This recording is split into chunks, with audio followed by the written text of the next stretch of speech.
네, 대선 이제 이틀 앞으로 다가오면서 여야 대선 후보들 유세 그야말로 총력전에 나섰습니다. 코로나19 확진, 또 격리자 사전투표 부실관리 파장이 커지고 있는 가운데 송영길 민주당 대표 피습 사건에 여야 모두 한 목소리로 규탄에 나서기도 했습니다. 나이트 포커스 오늘은 최진봉 성공회대 교수, 김영준 명지대 교수 두 분과 함께하겠습니다. 안녕하십니까? 네, 안녕하세요. 네. 하루 앞두고 오늘도 할 얘기가 많은데 본격적인 얘기하기 전에 짧게 한 가지만 질문 드릴게요. 자, 부동층이 많은 이번 대선, 선거운동 하루만 해도 판세를 좀 뒤집을 수 있다고 보십니까? 2017년도 방송 3사 출구조사에 의하면요. 네. 투표 당일날 결정했다는 비율이 전체 15.1%. 당일에? 네, 당일날. 그리고 2, 3일까지도 결정을 못했다는 사람들이 30%이기 때문에 얼마든지 요동칠 수 있는 그러한 요인은 남아있다고 봅니다. 네. 교수님은요? 저는 마찬가지예요. 김 교수님 말씀처럼 사실은 부동층 같은 경우는 끝까지 보면서, 왜냐하면 이번 대선 같은 경우에는 도덕적인 부분에서 사실 두 후보, 양강 후보가 좀 여러 가지로 실망스러운 부분이 있기 때문에 네. 어떻게 어떤 후보를 선택하고 어떤 기준으로 할 거냐를 끝까지 관망할 수 있다고 저는 봅니다. 오늘 밤 내일까지도 기다렸다가 그리고 수요일 날 투표하러 갈 때 마지막 결정을 하는 경우도 있을 수 있고, 심지어는 투표장 들어가기 전에 결정하는 그런 분도 있을 수 있는 상황이 된다고 보여집니다. 네. 아까 교수님 말씀하신 그 수치가 15%였는데 이번 대선 국면에서 한 부동층이 15에서 20% 언저리로 꼽혔던 게 좀 겹치긴 맞습니다. 하네요. 네, 예. 알겠습니다. 자, 이제 유세 얘기로 시작을 할 텐데 주말 내내 수도권 유세에 총력을 기울였던 이재명 후보, 오늘은 표심몰이 마지막으로 전국 단위 표심몰이 나섰습니다. 경부선 상행선 따라서 거점 도시를 훑었는데 먼저 이 후보 발언을 들어보고 두 분 이야기를 듣도록 하겠습니다.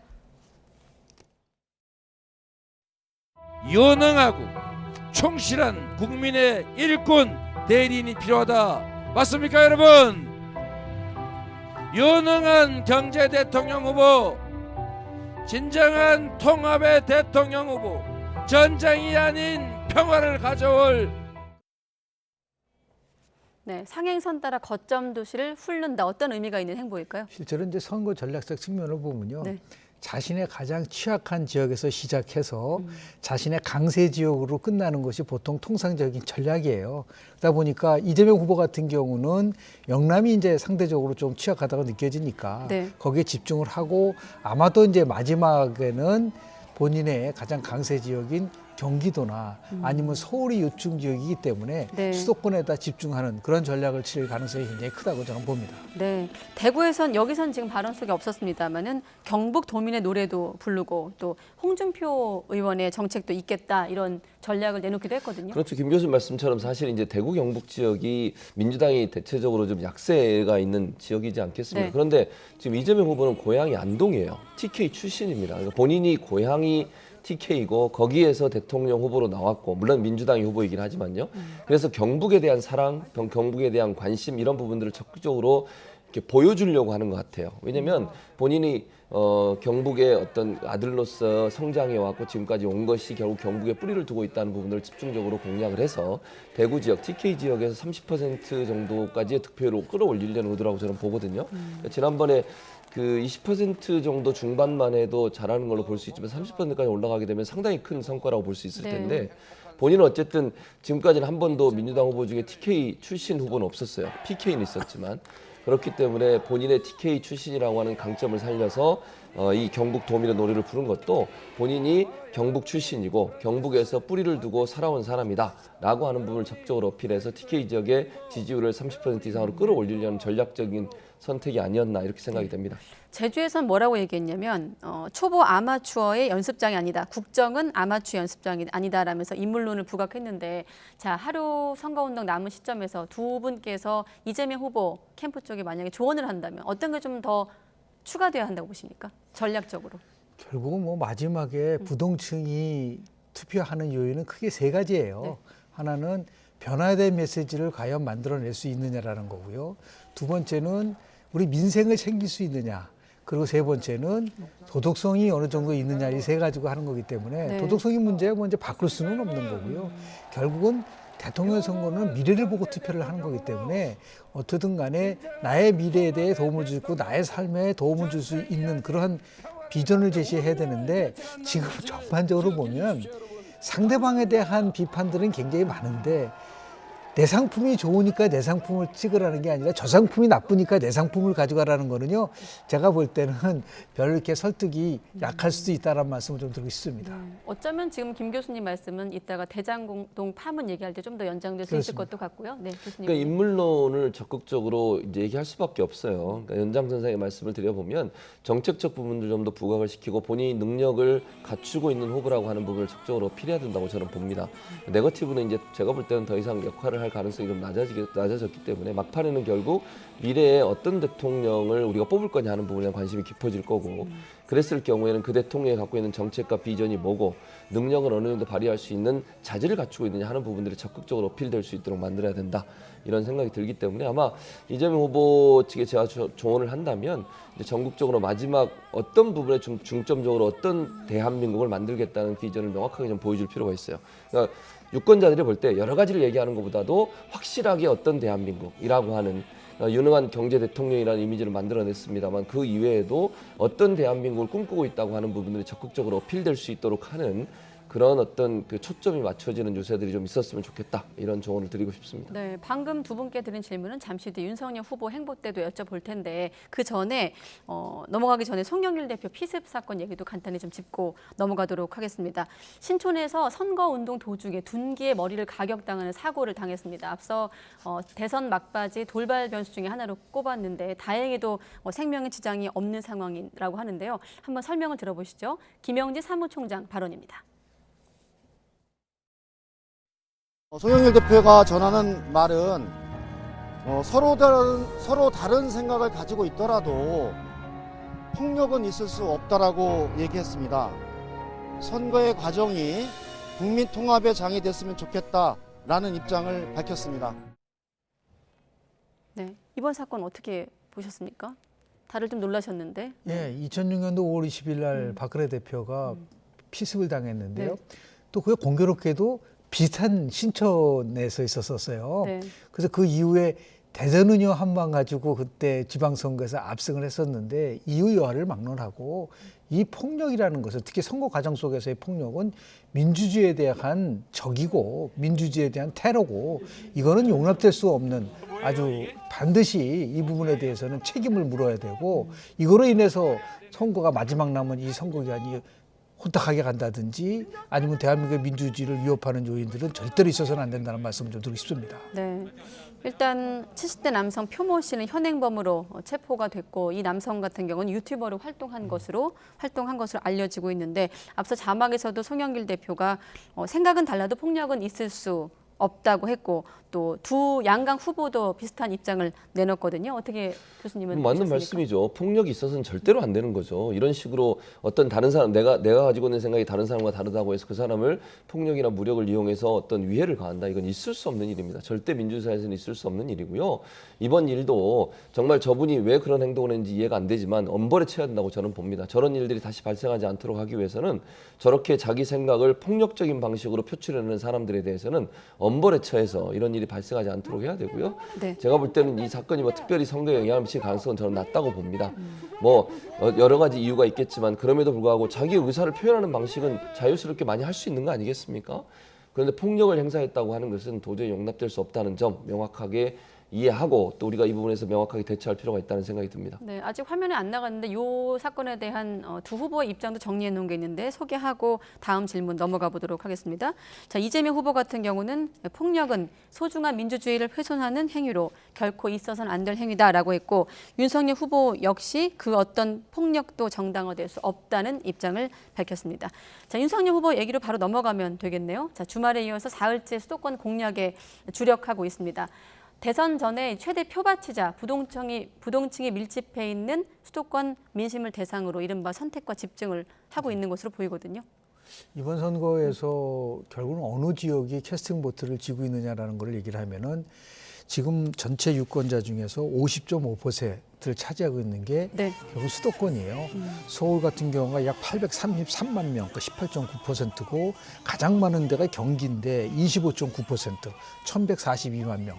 여기에 인천 지역에 251만 명 합치면은 뭐 과반수 이상이 수도권에 집중돼 있기 때문에 아마도 윤석열 후보는 지방으로 내려가는 것이 아니라 계속해서 지금 수도권에 집중하는 모습을 보이고 있기 때문에 네. 그만큼 이제 수도권이 얼마나 중요한 거냐를 알 수가 있는 부분인데요. 엄밀하게 따지면 수도권도요, 전체를 아주 세부적으로 보면은 원래 호남 출신 분들이 차지하는 비율이 한 30% 정도 됩니다. 네. 그리고 또 그 다음 많은 쪽이 충청도에 있는 분들이 한 15% 정도 되고 그 다음에 영남에서 올라오신 분들이 한 10% 정도 되기 때문에 수도권 전체에서 보면 영남 그리고 호남 그리고 더 나가서 충청까지 합친 분들이 과반수 이상을 차지하고 있기 때문에 한마디로 수도권에서 승리를 하면은 전국적에서 승리한다라고 하는 상징성을 갖고 있는 것이 있기 때문에 아마도 윤석열 후보 같은 경우에 집중적으로 서울과 그리고 경기, 또 경기는 이재명 후보가 굉장히 강한 지역이기 때문에 네. 거기서 어떻게든 간에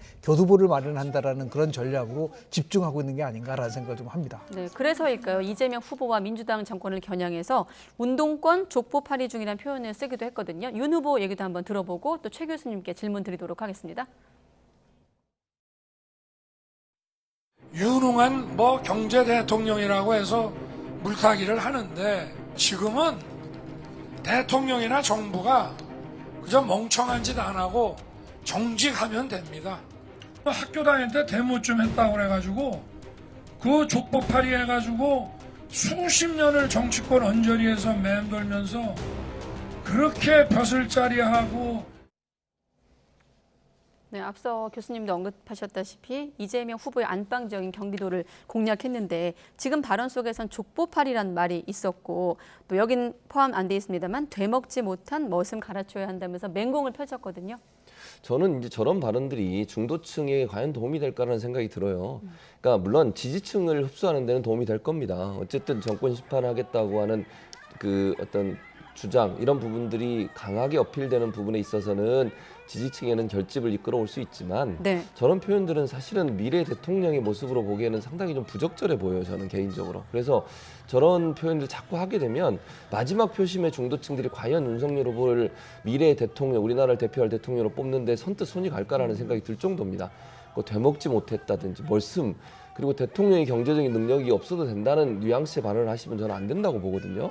물론 대통령이 모든 분야에 다 알아야 되는 건 아닙니다. 그러나 우리가 경제에 대한 유능한 대통령이 필요하다고 하는 것은 우리 경제가 다시 살아나기 위해서는 경제 정책에 대한 올바른 비전과 생각을 갖고 있는 분이 있어야 되는데 네. 그런 부분들을 깡그리 무시하는 듯한 발언을 하시게 되면 그럼 대통령은 그냥 앉아있고 참모들이 다 하는 거냐 이런 생각이 되지 않겠어요. 그래서 저런 강한 표현들이 지금 계속 나오고 있고 색깔론 비슷하게 공산주의 얘기도 나오고 이런 얘기가 자꾸 나오는 친북 이런 얘기도 나오고 이러는데요. 그런 얘기들이 막판에 가면 결집층 즉 지지층을 결집하는 도움이 될 수 있을지 모르겠지만 중도층을 끌어오는 데는 상당히 좀 한계가 있을 수 있는 발언이 되지 않을까 그런 우려가 있습니다. 네. 실제로 보면은 네거티브라든지 또 더 나가서 퍼주기 포퓰리즘, 그 지역 감정 조장 이게 3대 악습이에요. 그러니까 이런 거는 더 이상 우리 선거에서는 좀 사라졌으면 좋겠다 생각이 좀 드는데 네. 이게 초박빙의 선거로 되다 보니까 지금 기억나는 핵심적인 공약이 별로 없는 것 같아요. 예를 들어서 과거 같으면은 몇 가지 기억이 나지 않습니까? 경제 민주화를 하겠다든지 더 나가서 소득 성장을 하겠다든지 그것이 잘했든 못했든 간에 네. 근데 대표 공약이라는 것이 별로 부각이 되지 않은 상태에서 서로 상대방에 대해서 이제 비판만 하다 보니까 원래 총선은 심판하는 기능이 강하고 그리고 대통령 선거는 미래를 보고 투표한다는 게 많았는데 네. 이번 선거에서 특징은 그런 게 아닌 것 같아요. 대선도 총선과 같이 현 정부에 대한 심판을 핵심으로 해석하는 그 이유는 뭐냐면 윤석열 후보는 작년 3월 4일 검찰총장에서 나와서 지금 한 1년 좀 넘은 상태밖에 안 되기 때문에 기존에 있는 정치권에서 어떻게 보면 이제 아웃사이더거든요. 그리고 기존의 여의도 문법과는 다르기 때문에 이것을 나름대로 자기가 끌고 가기보다는 그냥 정권에 대한 심판과 공정과 상식이라는 것을 토대로 해서 나가다 보니까 역시 이제 주된 선거 전략을 정권 심판론에다 마치고 네. 그 정권 심판에 대한 핵심이 문재인 대통령에 대한 정책 실패만이 아니라 문재인 대통령과 같이 했었던 친문 세력에 대한 공격을 하고 운동권 세력에다 하다 보니까 저렇게 이제 집중할 수밖에 없는 부분인데 최 교수님 말씀하신 것처럼 결국 마지막에 유권자들이 어떤 선택을 할 것이냐에 대한 부분들이 굉장히 중요하게 되겠지만 여전히 정권 교체에 대한 비율이 정권 유지에 대한 보고보다 높게 나오고 있기 때문에 그런 면에 집중을 해서 지금 유세를 펼치고 있는 게 아닌가라는 생각을 좀 하게 됩니다. 그런 측면에서 안철수 대표 역시 이제 지원 합동 유세에서 부끄러움 모르는 정권이다, 자격 없다라는 말을 얹었는데 두 사람의 단일화 효과, 이를테면 컨벤션 효과는 어느 정도 기대할 수 있을까요? 저는 기대보다는 적을 것 같아요. 왜냐하면 안철수 후보가 이제 처음에 단일화를 안 하겠다고 결렬선언하고 윤석열 후보도 거의 결렬선언 비슷하게 기자회견 하시고 나서 갑자기 하루아침에 이제 단일화를 해서 지지층이 상당히 좀 많이 혼란스러워하고 실망을 많이 한 것 같아요. 그래서 뭐 국민의 당 내부에 있는 당원들 같은 경우에는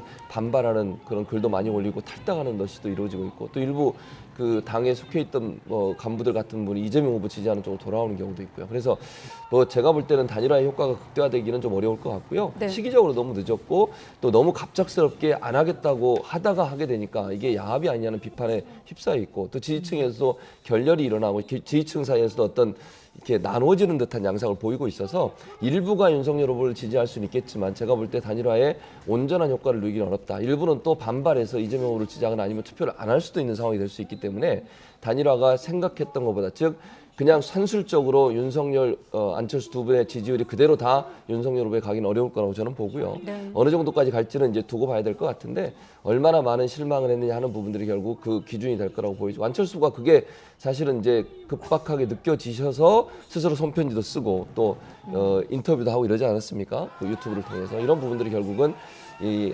절박감을 즉 이런 상황이 얼마나 위중한지 하는 부분들을 표현하는 방식이 아니었나 이런 생각이 듭니다. 자, 똑같은 질문 드릴게요. 윤석열 후보에게 지금 필요한 건 뭐라고 생각하십니까? 실제로 보면 이제 정권 교체를 하기 위해서 본인이 나왔다고 얘기를 많이 하고 있지 않습니까? 근데 2002년도 대통령 선거 때 당시 이해창 후보가 내세운 그 대선의 슬로건이 부패 정권 심판론이었었어요. 그런데 실은 당시에 노무현 후보는 변화와 계획이라는 걸 얘기를 했었거든요. 그러니까 제가 조금 전에 말씀드린 것처럼 정권 심판에 대한 것도 좋지만 그거와 더불어서 어떻게 미래를 끌고 갈 것이냐, 더 좋은 정권 교체란 말을 안철수 후보가 얘기를 하면서 이런 네. 얘기까지도 했어요. 결국은 정당을 더 중도적으로 더 실용적으로 바꿔나가겠다라는 부분들, 이러한 미래와 관련된 나름대로의 청사진도 많이 제시를 할 필요가 있지 않을까라는 생각을 좀 합니다. 네, 뭐 거의 비슷한 말씀인데요. 김 교수님 말씀처럼 비전을 얘기해야 돼요. 미래의 대통령을 뽑는 거 아니겠습니까? 과거에 너무 집착해 있으면 국민들이 볼 때는 저거 하나만 가지고 내가 저분을 대통령으로 뽑을 수 있을까 이런 의심이 들 수밖에 없습니다. 미래에 어떤 대통령이 되겠다, 어떤 나라를 만들겠다 이런 부분들이 명확해져야 돼요. 근데 그게 너무 그냥 그 현 정부에 대한 비판 쪽으로 집중되다 보니까 너무 말이 거칠어지고 색깔론으로 흐르려는 의도가 있어지는 그런 우려도 있고 이런 부분들은 불식시키고 이제는 정책 얘기를 하셔야 돼요. 남은 시간 동안 앞으로 본인이 대통령이 되면 어떤 대한민국을 만들겠다고 하는 비전을 명확하게 보여줘야 된다고 생각을 합니다. 네, 두 분 모두 미래 정책 비전 말씀하셨는데 끝으로 심상정 후보는 어떻습니까? 미래가 포함되어 있습니까? 일단 구호는 비주류가 주류되는 게 진보다라면서 소신 투표로 호소하고 있거든요. 저는 뭐 역대 대통령 선거도 이번 선거에서 가장 정책적 어젠다를 명쾌하게 보여준 분은 저는 심상정 후보라고 좀 봐요. 네. 그러니까 예를 들어 젠더 선진국, 노동의 가치가 있는 나라들, 주 4일제 등등 여러 가지 자신의 칼날을 분명하게 얘기를 하고 있는데 다만 정의당이 갖고 있는 정체성과 유권자들이 투표하는 데 있어서의 이 분리 현상이 나타나고 있다는 것이 좀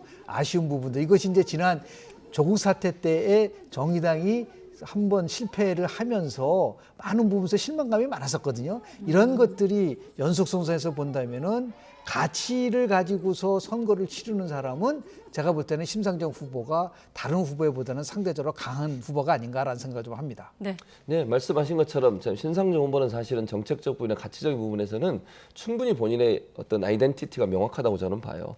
그게 존중받는 사회가 되는 게 맞다고 저도 생각하고, 다만 이번 대선은 이게 너무 그 양강 체제가 강하고 이게 너무 그 극명하게 충돌하고 있거든요. 그리고 박빙의 승부가 될 수 있는 그런 예상이 되고 있는 상황이기 때문에 좀 안타까운 일이지만 심상정 후보를 지지하고 있는 진보 진영의 어떤 그 지지자들도 막판에 가서 전략적 선택을 할 가능성도 전혀 배제할 수 없다고 저는 봅니다. 그러니까 예를 들면 누가 그러면 어떤 사람, 예를 들어서 심상정 후보나 정의당이 추구하고 있는 정책을 두 후보 중에, 만약에 심상정 후보가 당선 가능성이 낮다고 하면 윤석열, 이재명 두 후보 중에 누가 더 잘 실현할 수 있을까 하는 부분들이란 생각을 해서 네. 전략적인 선택을 할 가능성도 전혀 배제할 수 없어서 그런 부분들이 또 투표에 어떤 영향을 미칠지도 지켜봐야 될 것 같습니다. 두 후보에 대한 얘기를 했으니까 저는 네. 심상정 후보가 뭘 했으면 좋겠냐. 예. 저는 심상정 후보가 제3의 길을 걸어야 된다고 좀 봐요. 제3의 길. 결국은 선거에서 나름대로 외연을 확대하려고 한다면 노동의 가치라든지 진보에 대한 가치도 좋지만 1980년에 영국의 노동당이 블레어 혁명을 일으키면서 제3의 길을 가가지고 정권을 가져온 것과 마찬가지로 외연을 확대할 수 있는 걸 해야 되는데 지금 과거와 현재 똑같은 식으로만 가니까 결국은 외연 확대에서 실패했다. 정의당의 제3의 길을 갈 수 있는 길을 꼭 찾았으면 좋겠다라는 그런 조언을 드리고 싶습니다. 네, 교수님도 하셔야 될 것 같은데요. 저도 뭐 비슷한 맥락이에요. 그러니까 김 교수님 말씀처럼 사실은 정체성을 좀 더 확고하게 할 필요가 있다는 생각이 들어요. 그러니까 두 정당이 하지 못하는 부분들을 명확하게 하고 그 어떤 기준이 국민들에게 어필될 수 있도록 하는 현실 정치에 적합한 형태의 기준이나 아니면 정책들로 발현된다고 하면 제3의 길도 불가능한 것은 아니다, 이런 생각이 듭니다. 네, 여기까지 얘기 들어보면 두 분의 말씀 중에 좀 선거를 관련해서 좀 도움 말씀이 여러 눈에 띄었는데 부동층에 좀 표심에 영향을 미칠지 궁금합니다. 자, 그리고 다음 이제 이어서 크게 보면 두 가지 주제를 질문 드릴 텐데, 하나는 김만배 씨의 녹취 파일, 그리고 또 하나는 사전 투표 얘기인데요. 먼저 김만배 녹음 파일이 또 대선을 코앞에 두고 또 다른 음성 파일이 공개되면서 논란이 되고 있습니다. 먼저 오늘 다양한 언론에서 보도가 됐는데 혹시 못 들으신 분 있을까요? 한번 들어보시죠. 제가 이렇게 수사받고 있는데 형이 좀 해결해 주세요. 당시 윤석열이 과장, 조이 남편이 주임 검사냐. 그래서 박영수를 소개해줘 내가. 이 박영수가 진단을 해더니 대검에서 부르면 가서 커피 한 잔 마시는 거래. 그러니까 진짜로 갔더니 커피 한 잔 주면서 오늘 얘기 다 들었어. 그렇지 가 인마 이러면서 보내더래. 자, 이번 이 녹취록은 지난해 9월 신앙님 전 언론노조 위원장과, 그러니까 뉴스타파 전문위원인 신앙님 전 위원장과 김만배 씨가 나눈 대화의 녹취록인데, 그러니까 당시에 박영수 변호사와 윤석열 당시 중수부 검사를 통해서 부산저축은행 사건을 해결했다는 내용을 김만배 씨가 음성을 통해서 이제 확인하는 바람에 이번 논란이 되는 거 아니겠습니까? 두 가지 면에서 이제 논쟁이 될 겁니다. 네. 지금 대통령 선거 투표일이 이틀 남은 상황 속에서 저렇게 이제 녹취록이 나오다 보니까 뭐 일방적인 거라고 평가할 수도 있고, 그리고 또 이거는 명확한 증거라고 주장할 수 있는 부분도 있지만은 결국 선거 막판까지도 네거티브로 가는구나라고 하는 것들이 과연 윤석열 후보, 이재명 후보를 비교했을 때 누구에게 더 유리할 것이냐에 대한 부분들이 나오는 것이고요. 네. 두 번째는 지금 이런 대장동 문제가 나오면 나올수록 불리한 거는 이재명 후보예요. 지금 이제 부산저축은행 사건에 관련된 얘기를 했다 하더라도 그 뿌리를 끌고 올라가는 거는 대장동인데, 지난 2월 28일서부터 3월 1일까지 국민일보가 한국사회여론조사 KSOI가 12명을 상대로 했기 때문에 네. 95% 신뢰 수준에서 편집오차는 플러스 마이너스 3점이라는 걸 말씀을 드리는데요. 여기서 대장동에 대한 책임이 누가 있느냐라고 보면 이재명 후보라는 응답이 45%, 그 윤석열 후보라고 대답한 사람은 22.7%밖에 안 된단 말이에요. 그러니까 2배 이상이 전부 다 대장동 책임은 결국은 이재명 후보가 있다고 일반 국민들이 인식을 하고 있는 이 상황 속에서 부산저축은행을 가지고 대장동 문제를 완전히 다 덮을 수 있다? 저는 그렇게 보지 않기 어렵습니다. 그래서 오히려 왜 이 시점에서 이거를 또 작년 9월에 녹취록이 이렇게 만들어졌다는데, 그러다 보니까 야, 이거는 결국은 막판에 선거에서 좀 밀리고 있으니까 결국 제가 얘기한 네거티브 한방주의를 통해서 이거를 극복하려고 하는 것이 아니야라고 하는 공격을 받을 수 있는 여지는 분명히 있고, 그래서 이 모든 것을 확실하게 할 수 있는 방법은 대장동 특검을 해야 한다는 거를 뭐 지금 제가 볼 때는 6개월 전서부터 계속 얘기했는데도 정치권이 받아들이지 않다 보니까 선거 막판까지도 이 문제가 부상됐다는 의미에서 저는 이 선거가 자꾸만 네거티브로 흐르는 게 아닌가라고 하는 우려성이 좀 있다는 말씀 좀 드립니다. 그러니까 교수님 말씀은 대장동 어떤 의혹 자체 어떤 그걸 떠나서 보도에 언급되는 자체가 이 후보한테 굉장히 저는 불리하다고 라고 봅니다. 보시는 예. 거고, 그러니까 특검이 필요하다는 입장인데, 사실 이번 녹취록은 지난번 정영학 녹취록과는 좀 별개의 녹취록이고, 그때 당시 윤석열 후보 또 이재명 후보 모두 언급되면서 이를테면 해석의 영역으로 정쟁을 벌인 바 있거든요. 그때 녹취록과 이번 녹취록이 다르다면 어떤 점이 다르다고 보십니까? 그러니까 다르다면 이런 거죠. 그러니까 윤석열 후보의 연관성, 그러니까 대장동 의혹과 관련해서, 또는 이제 부산저축은행 부산저축은행 부실 대출 사건과 관련해서 윤석열 후보는 전혀 관계가 없다고 얘기를 해요. 본인은 그 조모 씨라고 하는 분 만난 적도 없다고 얘기를 하고 이랬는데, 지난번에 남욱 씨가 11월달에 그 검찰 조사를 받으면서 했던 그 발언이 있습니다. 검찰 조사 내용에 보면요, 그 당시에도 그 대검의 주차장에서 김만배 씨, 남욱, 그리고 이 조모 씨 세 사람이 있었는데, 너 올라가서 커피 한 잔 마시고 오면 된다, 이 얘기를 듣고 올라가서 정말 그렇게 해서 내려왔다는 증언이 있었어요. 근데 그거 그때 한 번만 있었는데, 오늘 이제 이 녹취록이 나오고 나니까 이 녹취록도 비슷한 내용이 있거든요. 그러니까 이 김만배 씨가 박영수 특검을 조모 씨의 변호인으로 소개하고, 그 소개된 과정에서 박영수 특검과 윤석열 후보와의 어떤 친분 관계를 이용해서 봐주기 수사를 한 게 아닌가, 이런 의혹이 생기는 그런 이제 대목이라고 볼 수 있을 텐데, 이게 이제 두 사람에 의해서 얘기가 되다 보니까 좀 더 신빙성이 높아지는 상황이 됐다고 볼 수 있을 것 같고요. 네. 이재명, 윤석열 두 분에게 어떤 분에게 이게 도움이 될 거냐, 이런 거죠. 이재명 후보는 이미 이제 여러 가지 언론이나 이런 부분을 통해서 마치 대장동 이재명 후보가 직접적 연관이 있는 것처럼 이미지가 생겨버렸어요, 이미.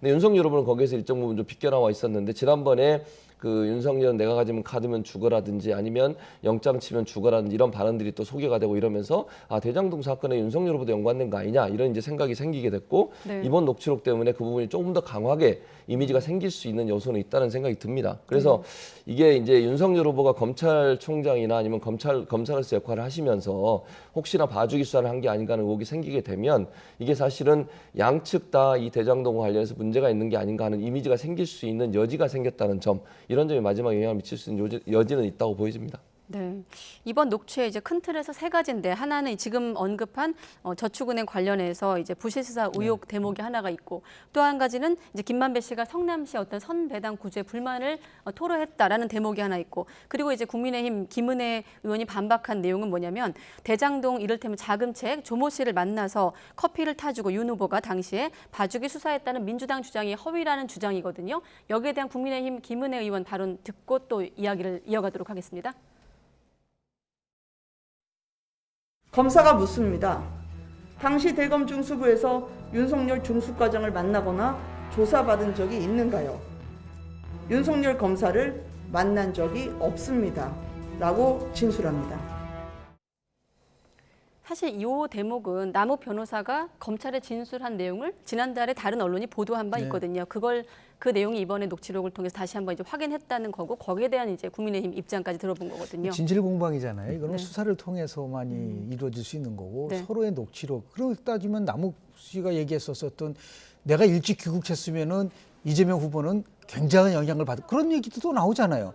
그러니까 어느 녹취록을 가지고 얘기를 할지는 모르겠으나, 분명한 것은 대장동 특혜 의혹의 핵심은 3억 5천을 가지고 8억 5천이라는 막대한 이익을 갖게 하는 그 과정이 어떻게 해서 이루어졌느냐가 핵심인 것이죠. 거기에 이제 부산저축은행도, 부실은행도 물론 있을지는 모르겠지만, 많은데 본질에 대한 부분들은 결국은 누가 설계하고 누가 책임을 져야 될 수밖에 없느냐라는 부분인데, 네. 자꾸만 다른 걸 가지고서 이거를 공격을 하고 똑같은 식으로 해서 이거를 쉽게 표현해서 뭐 이런 표현은 그렇지만 물타기를 한다고 했을 때 올 수 있는 정치적인 피해 정도는 훨씬 더 대장동과 관련돼서 지금 이재명 후보한테 불리한 부분이 많기 때문에, 네.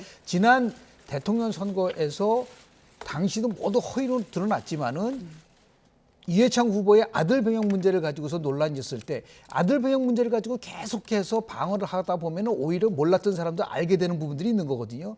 그런 의미에서 봤을 때 저는 TV 토론에서 벼랑간 윤석열 후보를 향해서 그 녹취록 얘기를 하는 거라든지 지금 이렇게 선거 막판에 이런 것들이 과연 오히려 이게 선거에서 이 윤석열 후보에게 엄청난 데미지를 줄까? 라는 데 있어서는 조금 저는 회의적이라고 저는 봅니다.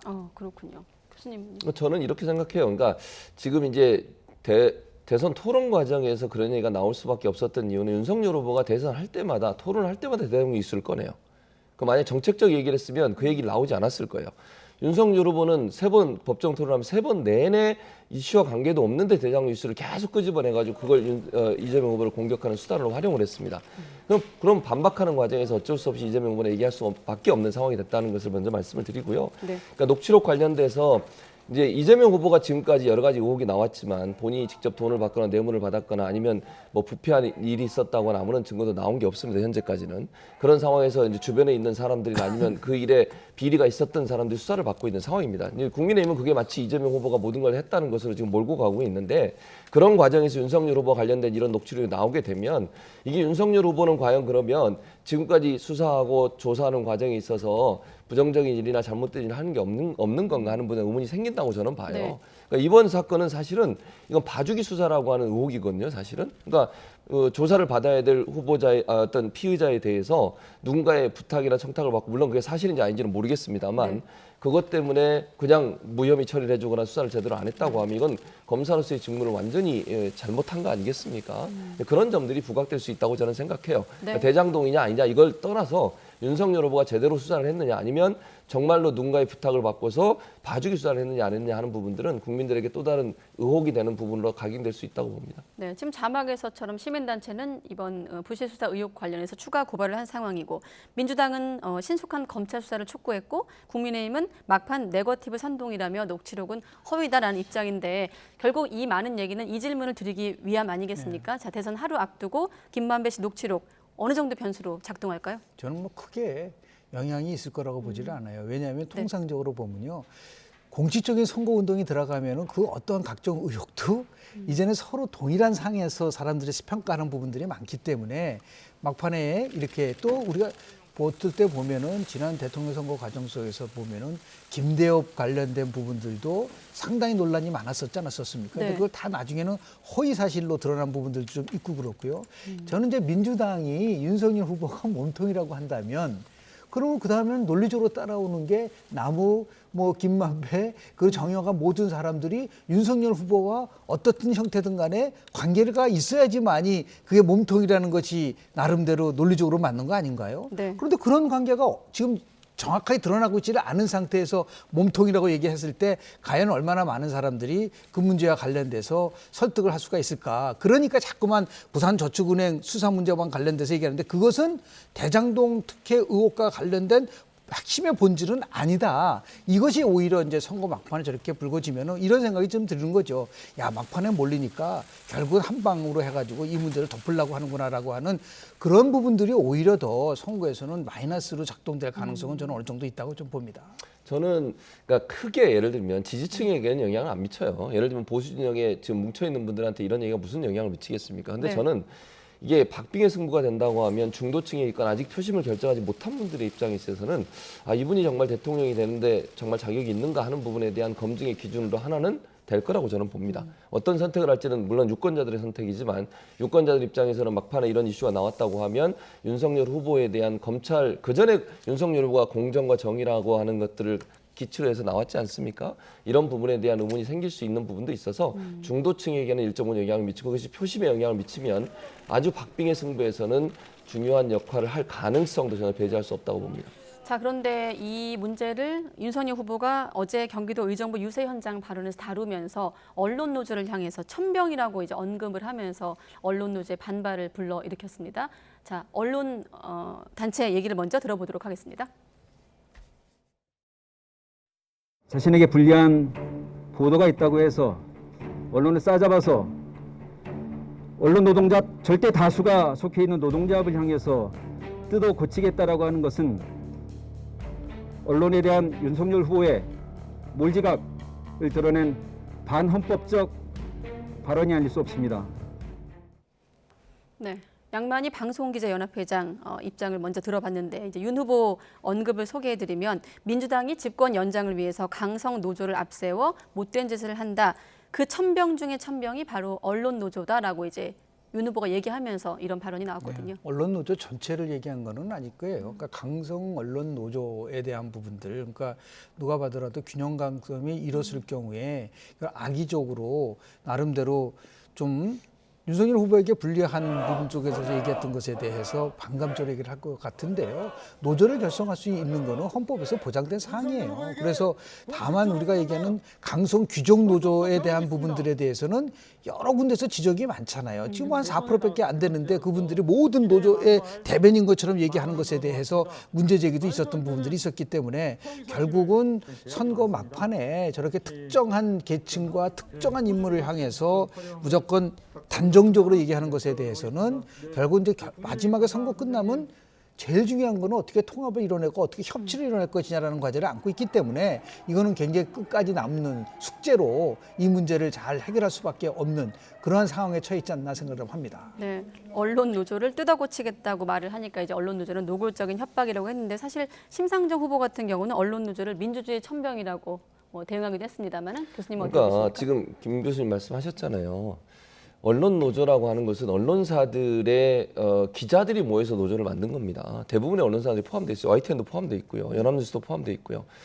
그런데 그 단체를 향해서 저렇게 얘기를 하시면 저는 안 된다고 봅니다. 본인이 그렇게 언론 자유 얘기하셨잖아요. 언론의 자유를 주라고 얘기를 하고 언론 자유 지키겠다고 얘기하셨던 분이 언론의 보도 내용을 가지고 문제를 삼아서 언론 노조가 민주당과 마치 결탁한 것처럼 이번에 실황님 전 위원장 이분도 전 위원장인데 연세가 좀 많으시고 또 몇 대부터 한 5, 6대 전이에요. 그분이 무슨 민주당하고 결탁을 하고 민주당에서도 사실은요 이게 지금 밝혀진 게 너무너무 좀 불만도 있습니다, 사실은. 왜 그럼 미리 이거 안 하고 이제 와서 이걸 하느냐 이런 불만도 민주당에서 나오고 있어요, 지금. 네. 이게 시간이 얼마 없다 보니까 이거에 대해서 좀 더 적극적으로 뭐 알아보거나 아니면 알릴 수 있는 기회가 줄어든 거 아니겠습니까? 그런 상황에서 마치 민주당이 뒤에서 조정한 것처럼 그렇게 말씀을 하시면 저는 안 된다고 보고요.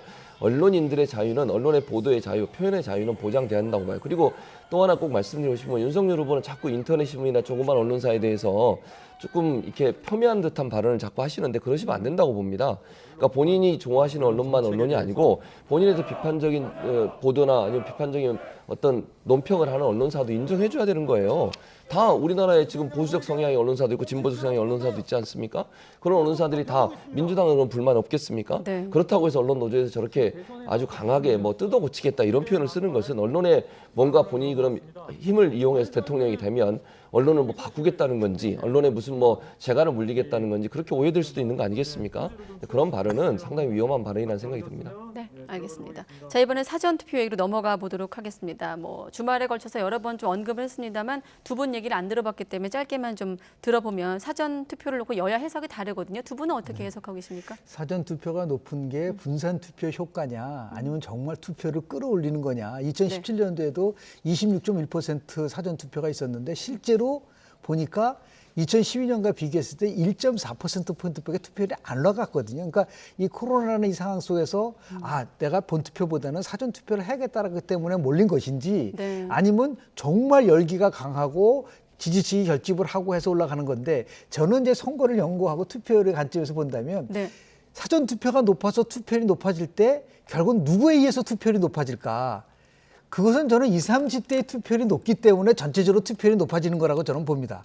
왜냐하면 60대 이상인 분들의 투표율은 거의 80%에 육박을 하고 있기 때문에 더 이상 추가적으로 투표율이 올라질 수 있는 요인은 적은 건데 반해서 20, 30대는 훨씬 더 투표율을 끌어올릴 수 있는 요인이 있기 때문에 자 그렇다면 사전투표가 높아서 본투표율이 높아졌을 때 20대에서는 누구한테 유리하고 30대에서는 누구한테 유리할 것이냐라는 걸 가지고 따져본다고 한다면 이 사전투표가 높아졌다 해서 어느 한쪽이 일방적으로 유리하다라고 평가할 때 조금 유보적인 그러한 입장을 좀 펴력하고 싶습니다. 여기에다가 이제 판세 전망도 엇갈리고 있거든요. 지금 판세를 전망한 여야 입장을 한번 보여주시고 교수님은 어떻게 보십니까? 저도 비슷한 얘기예요. 그러니까 사전 투표율이 높다고 해서 어느 한 정당이 유리하다 이렇게 보기는 어려워요. 그리고 워낙 다양한 요소들이 지금 작용하고 있고 코로나19라는 특수한 상황도 역할을 하고 있기 때문에 이런 역할들이 영향을 미쳤을 가능성이 있고요. 어쨌든 이제 뭐 민주당이든 국민의힘이든 본인들에게 유리한 쪽으로 해석할 수밖에 없는 거죠. 지금 상황에서는.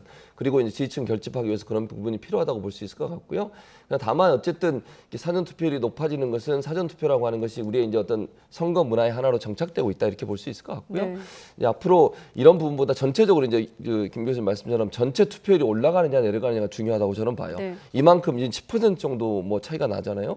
이만큼이 정말 그 전체 투표에서 올라간다면 정말 의미 있는 어떤 변화가 있었다고 볼 수 있지만 만약에 전체 투표율이 예전의 투표율과 비슷하다고 하면 사전 투표를 많이 했다고 해서 특별히 어느 정당에게 유리한 상황이 된다고 볼 수는 없는 상황이 아닌가 이런 생각이 듭니다. 자, 그리고 끝으로 사전투표 관련해서 이제 부실 관리 논란이 있었는데 그 내용은 뭐 주말부터 저희가 YTN에서 여러 번 리포트를 통해서 보도를 했고 지금 남은 건 이제 선관위의 대응과 네. 앞으로 이제 본투표 영향 아니겠습니까? 두 분 어떻게 보십니까? 뭐 다양스러운 거는 이제 예방 주사를 맞은 거죠. 이제 본 투표에도 뭐 임시 투표소가 아니라 동일한 데서 네. 투표를 하고 동일한 투표함에다 그렇게 바뀐 거에 대해서는 분명히 저는 잘된 거라고 보지만 물론 여하튼 사건이 발생됐을 때 이 부분에 대해서 중앙선거관리위원회가 너무 안이하게 대처했었던 부분들에 대해서는 분명한 질타가 있어야 될 부분이고 이 기회에 다시 한번 꼭 말씀을 좀 드리고 싶은데요. 네. 저희 한국 선거를 연구하는 연구자들 입장에서 봤을 때는 왜 중앙선거관리위원장을 대법관이 해야 되죠? 이거 있을 수 없는 겁니다. 대법관이 꼭 중앙선거위원장이 된다는 거는 1960년대 당시에 있었던 건데 지금도 대법원장이 중앙선거관리위원장을 하면은 안 되고 네. 누가 보더라도 전문성 있는 분들을 중앙선거위원장으로 만들고 거기서 이 문제에 대해서 만약에 발생했을 때 즉각적으로 할 수 있는 부분이 있는데 자꾸만 지금 오해를 갖게 되는 거예요. 아, 저 대법관은 정부 성향이고 저 사람이 중앙선거위원장이니까 혹시 다른 생각을 갖고 하는 것이 아니라고 하는 오해를 가질 수 있는 부분이 있기 때문에 이번 대통령 선거 끝나면 그 부분에 대해서 전면적으로 중앙선거관리위원회가 어떻게 구성이 되고 어떻게 운영이 돼야 되는 것에 대한 개혁이 저는 있어야 될 거라고 저는 봅니다. 네. 여야 모두 한 목소리로 이 문제에 대해서 규탄을 하고 있거든요. 당연하죠. 이제 규탄 해야 됩니다. 정말 선관위가 너무너무 잘못했어요. 이렇게 국민들에게 우려를 만들어내고 또 양당 다 불만이 나올 수 있도록 이런 행동을 한 건 정말 잘못했죠. 이런 상황을 전혀 예측하지 못했다는 것도 이해가 안 돼요. 왜냐하면 확진자 수가 늘어나고 자가격리하거나 이런 분들이 점점 늘어나고 있었잖아요. 분명히. 그러면 당연히 사전투표할 때 이분들이 많이 나올 것을 예상했어야 되고 같은 시간에 투표함은 하나밖에 없는데 확진되시거나 자가격리 하신 분들하고 일반 투표인을 같이 하게 되면 어떻게 되겠습니까? 네. 충분히 예상 가능했던 시나리오예요. 그런데 이걸 전혀 대응하지 못했고 정말 내가 찍은 표가 투표함에 직접 넣지 못하고 봉투에 집어넣어서 다른 사람이 그걸 가지고 간다. 이걸 누가 인정할 수 있겠습니까? 있을 수 없는 일이고요.